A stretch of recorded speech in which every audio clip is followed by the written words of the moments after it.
5 سال پہلے میں فرانس سے لاہور اپنی کزن کی شادی اٹینڈ کرنے کے لیے گیا تو وہاں میں نے عائشہ کو پہلی بار دیکھا اور دیکھتے ہی مجھے اس سے پیار ہو گیا۔ عائشہ میری کزن کی بیسٹ فرینڈ تھی اور شادی اٹینڈ کرنے کے لیے وہ اور اس کی پوری فیملی آزاد کشمیر سے لاہور آئے ہوئے تھے۔ میں نے اپنی کزن کو بتایا کہ مجھے تمہاری دوست سے پیار ہو گیا ہے تو میری کزن نے رات کو مجھے چھت پہ بلا کر اس کے سامنے بٹھا دیا۔ میں نے عائشہ کو پرپوز کیا تو اس نے مجھے صاف کہہ دیا کہ میں پیار نہیں کر سکتی کیونکہ مجھے اپنے گھر والوں کی عزت بہت عزیز ہے۔ اگر آپ مجھے پسند کرتے ہیں تو اپنے گھر والوں کو کہیں کہ میرے گھر والوں سے بات کریں۔ میں نے پھر اس سے پوچھا کہ اسے کوئی اعتراض تو نہیں نا، تو اس نے مسکراتے ہوئے کہا مجھے آپ سے شادی کر کے اچھا لگے گا۔ مجھے سمجھ آ گئی تھی کہ وہ بھی مجھے پسند کرتی ہے۔ میرے سارے گھر والے بھی شادی پر موجود تھے تو صبح ہوتے ہی میں نے اپنے گھر والوں سے عائشہ کے بارے میں بات کی۔ کزن کی رخصتی کے بعد میرے گھر والوں نے عائشہ کے گھر والوں سے رشتے کی بات کی تو انہوں نے کہا کہ ہم گھر جا کر سوچ کر بتائیں گے۔ میں اپنی فیملی کے ساتھ اپنے شہر واپس آ گیا تو عائشہ اور اس کی پوری فیملی آزاد کشمیر چلے گئے۔ 2 دن بعد عائشہ کے گھر والوں کی کال آ گئی اور انہوں نے رشتے کے لیے ہاں کر دی۔ اس طرح ہماری منگنی ہو گئی اور پھر کہیں جا کر عائشہ نے اپنی محبت کا اظہار کیا۔ ہماری شادی 2 سال بعد ہونی تھی کیونکہ عائشہ کی پڑھائی ابھی مکمل نہیں ہوئی تھی۔ عائشہ لاہور کی یونیورسٹی سے ماسٹرز کر رہی تھی اور ہاسٹل میں رہتی تھی۔ ہماری فون پر بات ہوتی تھی تو میں نے اسے کافی دفعہ بولا کہ میں تم سے ملنا چاہتا ہوں مگر وہ صاف انکار کر دیتی تھی۔ وہ کہتی ہوتی تھی کہ شادی سے پہلے ملنا جائز نہیں ہے۔ اس کی ایسی باتوں کی وجہ سے وہ مجھے اور بھی پیاری لگتی تھی۔ اسے اپنی اور اپنے گھر والوں کی عزت کا بہت خیال تھا مگر میں نے کبھی بھی نہیں سوچا تھا کہ وہ مجھے اس قدر بے عزت کر جائے گی۔ میری چھٹی ختم ہونے پر مجھے فرانس واپس آنا تھا تو واپس آنے سے پہلے میں نے عائشہ کو دوبارہ خواہش کی کہ میں جانے سے پہلے تم سے ملنا چاہتا ہوں تو اس نے کہا ٹھیک ہے، میں ایئرپورٹ پر آپ سے ملنے آؤں گی۔ میں اپنی فلائٹ والے دن 4 گھنٹے پہلے ہی پہنچ گیا۔ وہاں پہنچ کر میں نے اسے کال کی تو اس نے کہا میں تھوڑی دیر میں آتی ہوں۔ 2 گھنٹے انتظار کرنے کے بعد میں نے پھر کال کی تو اس نے نمبر مصروف کر دیا۔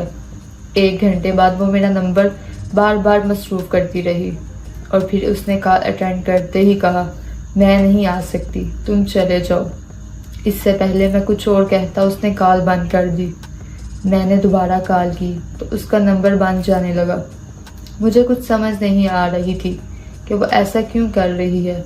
اتنے میں میری فلائٹ کا ٹائم ہو گیا اور میں اس سے ملے بغیر ہی فرانس آ گیا۔ یہاں آ کر میں نے اسے کال کی تو اس کا نمبر بند جا رہا تھا۔ میں اس کے گھر کال کرنے ہی والا تھا کہ مجھے میرے گھر سے کال آ گئی۔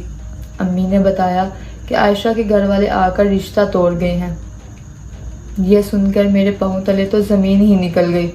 امی نے بتایا کہ انہوں نے کہا ہے کہ یہ رشتہ ہماری بیٹی کو پسند نہیں۔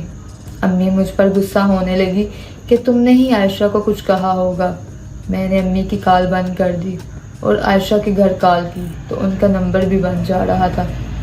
میری لاکھ کوششوں کے باوجود جب میرا رابطہ عائشہ اور اس کے فیملی سے نہیں ہوا تو میں پھر سے چھٹی لے کر پاکستان چلا گیا۔ وہاں پہنچتے ہی میں نے عائشہ کے گھر آزاد کشمیر چلا گیا۔ وہاں جا کر مجھے عائشہ کے گھر والوں نے بتایا کہ عائشہ لاہور سے واپس گھر آئی تھی اور تب اس نے کہا اسے تم سے شادی نہیں کرنی۔ ہم نے اس سے وجہ پوچھی مگر اس نے کہا میں زہر کھا کر مر جاؤں گی مگر وہاں شادی نہیں کروں گی، اسی لیے ہم نے آپ لوگوں کے ساتھ رشتہ توڑ دیا۔ اس کے بعد وہ 2 دن گھر رہی اور پھر لاہور واپس چلی گئی مگر پھر ہمیں پتہ چلا وہ لاہور پہنچی ہی نہیں ہے۔ ہم نے اسے بہت ڈھونڈا مگر اس کا کچھ پتہ نہیں ہے۔ میں یہ سن کر اور تکلیف میں چلا گیا کیونکہ میرے اندر بہت سارے سوال پیدا ہو چکے تھے کہ آخر اس دن وہ ایئرپورٹ پر کیوں نہیں آئی اور پھر ایسا کیا ہو گیا۔ اس دن اس نے مجھے آپ نہیں بلکہ تم کہا اور پھر اس نے اچانک مجھ سے منگنی کیوں توڑ دی اور اب وہ اچانک کہاں غائب ہو گئی ہے۔ میں اپنے انہی سوالوں کے جواب جاننے کے لیے اپنی کزن سے ملنے لاہور چلا گیا جو عائشہ کی بیسٹ فرینڈ ہوا کرتی تھی اور عائشہ کی یونیورسٹی میں کلاس فیلو رہ چکی تھی۔ میری کزن نے مجھے بتایا کہ عائشہ یونیورسٹی میں ایک لڑکے سے بہت پیار کرتی تھی، مگر وہ لڑکا اس کے ساتھ بالکل بھی مخلص نہیں تھا۔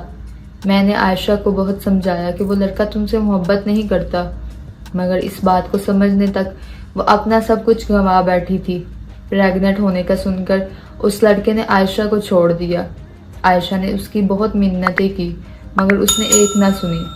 عائشہ بہت عرصے تک ڈپریشن میں رہی اور پھر میری شادی پر اسے تم مل گئے، مگر وہ خوش نہیں تھی کیونکہ وہ خود کو کسی مرد کے قابل نہیں سمجھتی تھی۔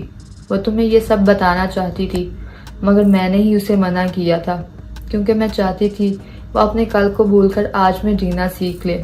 اپنی کزن سے عائشہ کے بارے میں سن کر مجھے بہت تکلیف ہوئی، مگر افسوس اس بات کا تھا میری کزن کو بھی نہیں پتا تھا کہ عائشہ نے ایسا کیوں کیا اور وہ کہاں ہے۔ کزن سے ملاقات کے بعد میرے اندر کی بے چینی اور بڑھنے لگی۔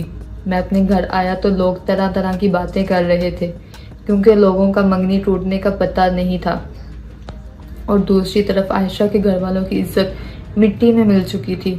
سب نے مان لیا تھا کہ عائشہ کسی لڑکے کے ساتھ بھاگ گئی ہے، مگر میرا دل یہ بات ماننے کے لیے تیار نہیں تھا کیونکہ وہ ہمیشہ اپنی فیملی کی عزت کو لے کر فکر مند رہتی تھی۔ پھر ایسا کیا ہو گیا کہ اس نے کسی کی عزت کا سوچا نہیں؟ میں نے اس کے ساتھ ایک وقت گزارا تھا تو مجھے کبھی نہیں لگا کہ وہ مجھے پسند نہیں کرتی، بلکہ پورا یقین تھا کہ وہ مجھ سے پیار کرتی ہے۔ میں یہ سب سوچ سوچ کر پاگل ہوتا جا رہا تھا۔ پھر میں نے اپنی کزن کو کال کی اور کہا مجھے اس لڑکے کا ایڈریس یا نمبر چاہیے جس نے عائشہ کو دھوکہ دیا تھا، مگر میری کزن نے فوراً کال کاٹ دی، اور پھر کزن نے تھوڑی دیر بعد کال کر کے مجھے اپنے گھر بلایا۔ میں کزن کے گھر لاہور گیا تو وہاں عائشہ بھی موجود تھی۔ عائشہ کو دیکھ کر میری جان میں جان آ گئی۔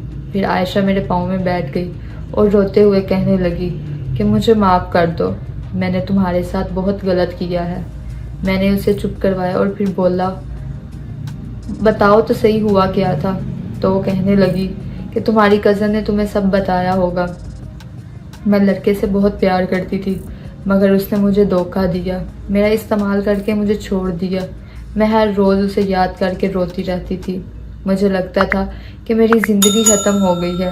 پھر پتہ نہیں تم کہاں سے میری زندگی میں آ گئے، مجھے عزت دی، بہت سارا پیار دیا اور مجھے جینا سکھایا۔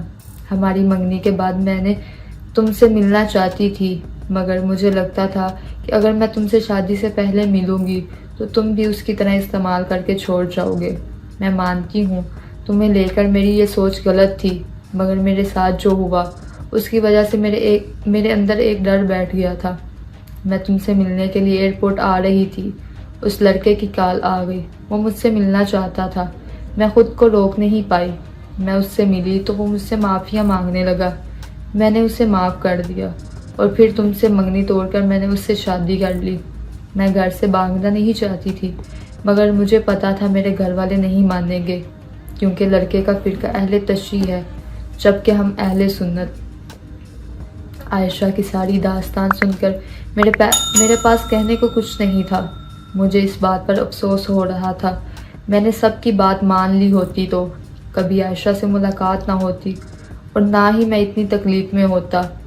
وہاں سے نکلتے وقت عائشہ ہاتھ جوڑ کر درخواست کی کہ میں کبھی کسی سے اس سے ہونے والی ملاقات کا ذکر نہ کروں۔ عائشہ سے مل کر مجھے عشق اور عائشہ سے نفرت ہو گئی تھی۔ پھر میں نے 1 مہینے کے اندر گھر والوں کی مرضی شادی کی اور اپنی بیوی کو لے کر فرانس واپس آ گیا، مگر مجھے اندازہ نہیں تھا جس سے محبت کا اختتام کر آیا ہوں اس سے محبت کا انجام باقی ہے۔ 3 مہینوں بعد مجھے میری کزن کی کال آئی اور اس نے کہا کہ عائشہ تم سے بات کرنا چاہتی ہے، مگر میں نے یہ کہہ کے کال بند کر دی کہ مجھے اس سے کوئی بات نہیں کرنی۔ اگلے دن پھر کزن کی کال آ گئی اور میں کال سنتے ہی پاکستان کے لیے روانہ ہو گیا۔ میں کیسے اس لڑکی کو نہ ملنے جاتا جس نے مجھ سے وفا کی حد کر دی تھی۔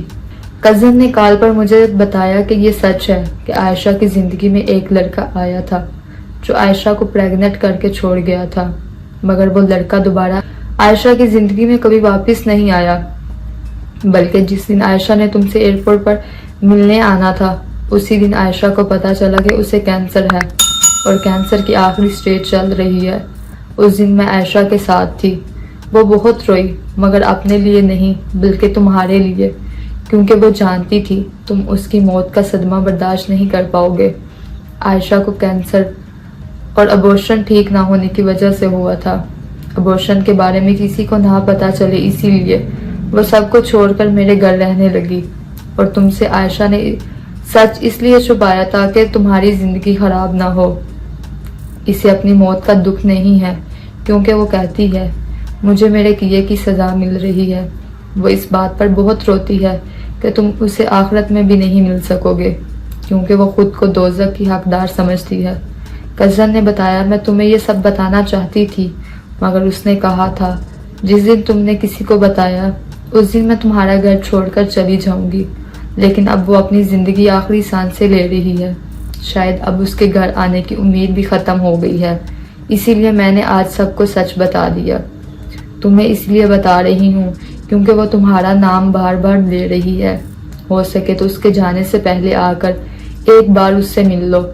اسی لیے میں فوراً پاکستان کے لیے نکل پڑا تھا مگر افسوس میں اس کا آخری دیدار بھی نہیں کر سکا کیونکہ میرے پہنچنے سے پہلے اسے دفنا دیا گیا تھا.